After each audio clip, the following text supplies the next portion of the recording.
फिर्यादी महेश रामेश्वर हाके वय 20 वर्ष राहणार शिरनाळ तालुका चाकूर जिल्हा लातूर यास आरोपी नामे दिनेश चव्हाण याने सांगितले की त्याच्या वडिलांना खोदकाम करीत असताना 1 किलो सोन्याची नाणी मिळाली आहे, ते विकण्यास मदत करा किंवा स्वतः विकत घ्यावे। त्यावरून फिर्यादीने आमिषामध्ये 1 किलो सोन्याच्या नाणी 10 लाख रुपयांमध्ये विकत घेण्याची तयारी दर्शवली। त्यानुसार 25 सप्टेंबर 2024 रोजी फिर्यादी 10 लाख रुपये घेऊन 1 किलो सोन्याची नाणी घेण्याकरिता आरोपीने बोलाविल्या ठिकाणी आर्णी येथे आला। 10 लाख रुपये दिल्यावर सोन्याच्या नाणी घेत असताना अचानक एक झायलो गाडी आली व त्यामध्ये आलेल्या तोतया पोलिसांनी फिर्यादीला धाकदपट करून आरोपी व रोख 10 लाख रुपये घेऊन पसार झाले। यावरून पोलीस स्टेशन आर्णी येथे अपराध क्रमांक 712/2024 कलम 318-4 205-3-5 भारतीय न्यायदंड संहिता अन्वये गुन्हा दाखल करण्यात आला आहे। सदर गुन्ह्यात आरोपी निष्पन्न करून यापूर्वी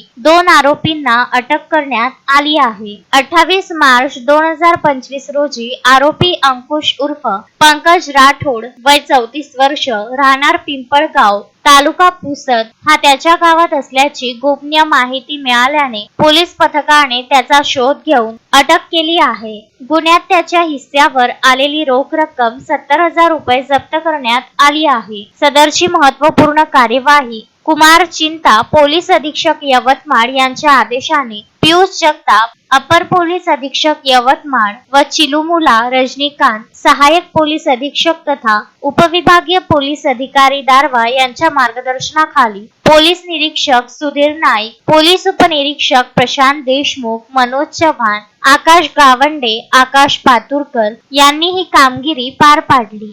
किशोर पवार, विदर्भ न्यूज, आर्णी।